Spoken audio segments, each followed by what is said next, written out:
시청자 여러분 안녕하십니까. 여러분의 경제적 통찰력을 길러주는 경제아카데미입니다. 지금부터 오늘의 경제아카데미 방송을 시작하겠습니다. 오늘은 2020년 11월 24일 중앙일보. 오늘의 제목은 자산 인플레이 시대 시작인가 끝인가, 영끌해 주식 사고 부동산 사는데 다 이유가 있다 라는 내용을 가지고 김동원님이 정리한 내용을 살펴보도록 하겠습니다. 돈값이 헐값인 시대가 왔습니다.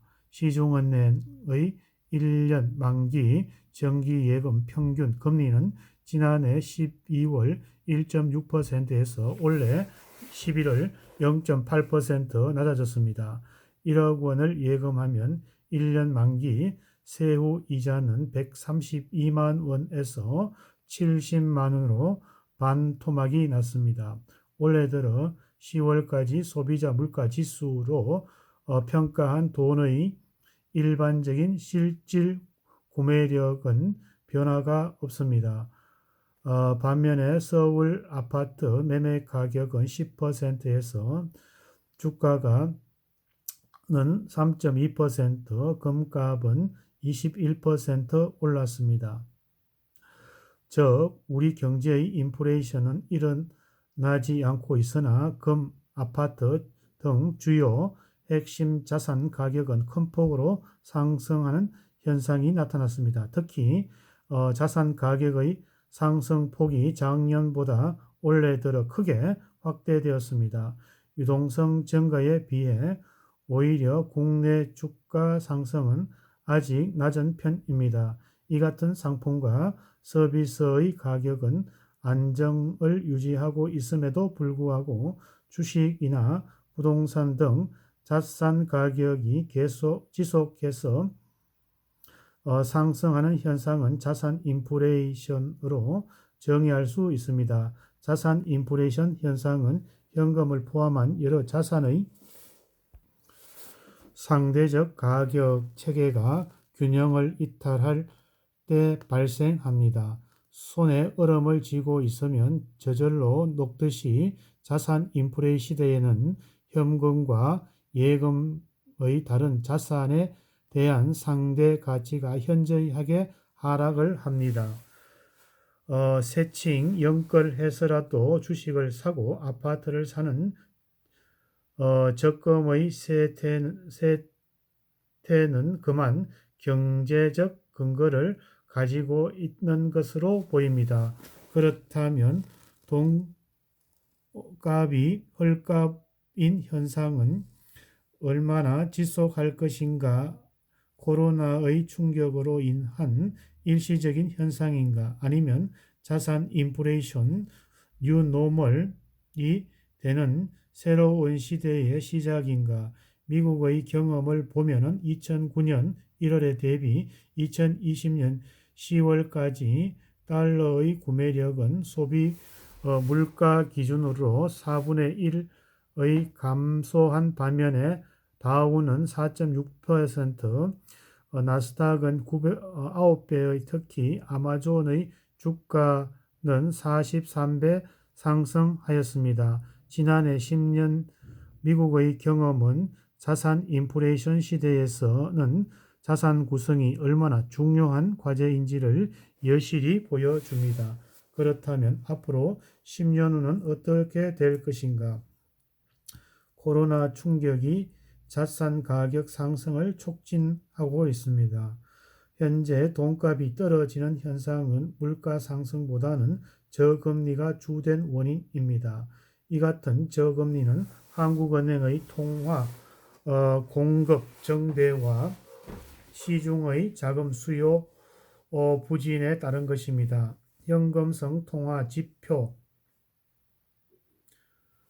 합계액은 작년 9월 대비 1년간 223조의 증가하였습니다. 전년과 같은 달 대비 증가율은 작년 9월 5%에서 올해 9월에서 무려 25%의 상승하였습니다.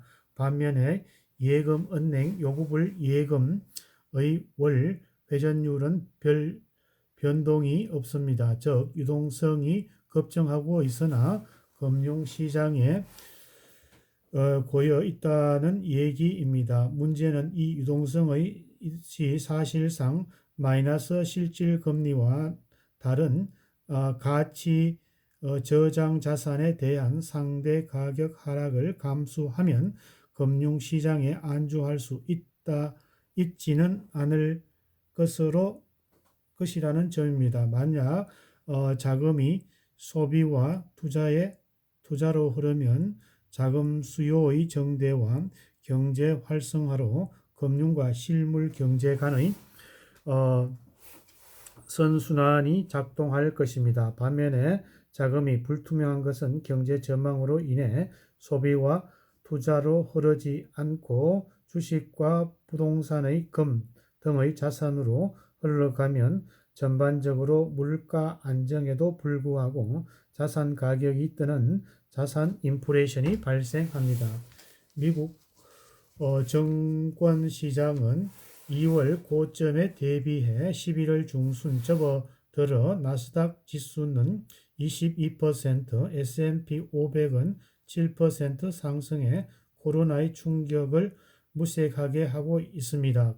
이와 같은 실물 경제와 주식시장의 괴리 현상에 발생하는 원인은 연방준비제도의 적극적인 통화 공급과 저금리 정책 그리고 정보통신산업의 주도에 의한 정권시장의 구조 변화가 있는 것으로 해석되고 있습니다. 패드의 총 자산은 2월 말에 대비해 6월 초까지 불과 3개월간 거의 70%의 증가하였습니다. 더구나 패드는 9월 20일 인플레이션율이 2%에 도달할 때까지 현재의 저금리 기조를 지속한다는 통화 정책을 발표했습니다. 이 발표는 앞으로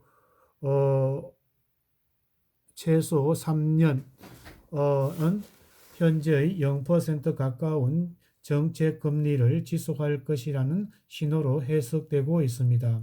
기대 인플레이션의 상승은 실질 금리가 마이너스로 떨어졌을 뿐 아니라 저금리가 장기화할 것이라는 예상은 다른 자산의 상대적 가치를 부추기는 작용을 하였습니다. 한편 미국 증권시장은 코로나 시대 이후 언택트 산업의 가치가 높아지면서 급격하게 정보통신 산업 중심으로 재편되고 있습니다. S&P 500 지수는 시가총액에서 정보통신 산업의 차지하는 비중은 2018년 30%에서 최근 40%까지 접근하고 있습니다. S&P 지수는 2월 고점 대비 7%나 상승했으나 정보통신산업지수는 20% 상승하였습니다. 특히 아마존은 45%, 애플은 48% 올랐습니다.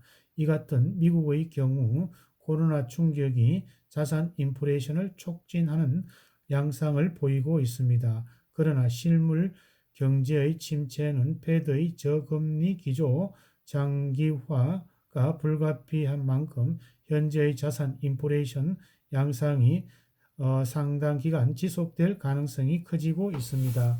누적된 거품이 터지면 자본시장의 위기, 코로나 충격으로 인한 3월 단기 급락 국면을 제외하면 미국 주식시장은 2008년 세계 금융위기 충격 이후 2009년 2월 말 저점으로부터 최근에 이르기까지 11월 19개월간의 장기 상승 국면을 지속하고 있습니다. 기간은 S&P 지수 편입 종목의 주가 수익 비율은 14에서 40으로 상승하였습니다. 국내 총생산 GDP 대비 시가총액 비율이 산출되는 버핏 지수는 2003년 역시 역사적인 평균치보다 무려 65%나 높아 2000년 닷컴 버블 때 71%에 접근하고 있습니다. 세계 금융위기 대책이 초래한 주식 시장 거품은 코로나에 더 팽창할 수 있습니다. 특히 IMF는 올 겨울 3차 대유행이 심각할 경우 세계 경제는 2023년까지 2019년 수준을 회복하지 못할 것으로 전망하였습니다. 따라서 미국 주식시장의 본격적인 조정 국면을 맞을 근거와 가능성은 적지 않습니다. 한편 패드는 적극적인 유동성 공급과 저금리 정책이 투자자들의 위험 자산을 선호를 촉진하고 그 결과 좀비 기업들의 차입 증대로 인해 금융시장의 위험이 커지고 있습니다. 좀비 기업의 회사채의 상황 불능 사태에 빠질 경우 고위험성 회사채 시장의 투자 비중이 높아 사모펀드와 헤지펀드의 부실화가 발생할 위험성이 증가하고 있습니다.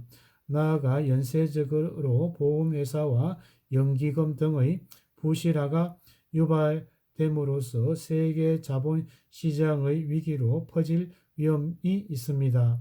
이 같은 서로 방향이 다른 자산 인플레이션과 금융 불안이 함께 힘을 키워가고 있어 갈수록 불확실성이 증가하고 있습니다. 주목해야 할 것은 두 가지 가능성이 배타적인 것이 아니라 시차를 두고 일어날 수 있다는 점입니다. 위기 대책으로 살포된 과잉 유동성은 실물 경제의 장기 침체로 인한 자산 인플레이션과 더불어 금융시장의 왜곡으로 또 다른 위기의 위험을 키웁니다. 정리해보면 미국의 경기는 단기적으로는 금융 위기의 위험이 크고 장기적으로는 자산 인플레이션이 클 수 있습니다. 한국은 단기적으로는 자산 인플레이션 압력이 강한 반면에 장기적으로는 금융 위협이 증가한다고 볼 수 있습니다. 더구나 자산 중에는 자산의 집중과 양극화가 일어나고 있어 2020년 되는 2008년의 세계 금융 위기 이후 지난 10년보다 자산 구성의 선택이 어렵고 결과의 차이는 더 치명적인 시대가 될 가능성이 커지고 있습니다. 현재 자산 선택의 향후 10년의 부를 좌우한다. 각자가 처한 상황과 목표가 다르기 때문에 선택의 불확실성이 높은 환경에 대응해 일반적으로 적용될 수 있는 최선의 대안은 없습니다. 그러나 누구에게나 타당한 최선의 대안을 찾아내는 지침은 있습니다. 각자 갈 길은 달라도 나침반은 누구에게나 유용합니다. 현금의 속성은 유동성이므로 위험을 회피하는 최선은 안전자산이지만 자산 인플레이션 시대에는 마치 녹아 없어지는 얼음덩어리처럼 보유의 기회비용은 높은 위험자산이기도 합니다. 즉 양날의 칼이 시간에 따라 성질이 달라집니다. 주의해야 할 사항은 과잉 유동성이 자산 인플레이션의 공통 요소이나 자산마다 자산 결정 요인이 다릅니다. 자산 시장의 내부적으로 집중화와 양극화의 양상이 강해지고 있다는 점입니다. 불확실성이 높아질수록 무엇보다 중요한 것은 대응의 신축성입니다. 상황 전개에 대응하여 선택의 여지가 없다면 그야말로 이판사판의 게임이 되어 합리적인 판단은 더 의미가 없습니다. 따라서 불확실성의 미래의 전개에 대응하는 신축성을 확보하는 것이 중요합니다. 신축성은 정서와 재무 양면에서 모두 필요합니다. 신축성을 확보하기 위해서 자신의 성향과 위험, 감당 능력에 대한 이해가 전개되어야 합니다. 자신의 상황을 제대로 인식하지 못할 경우 최선의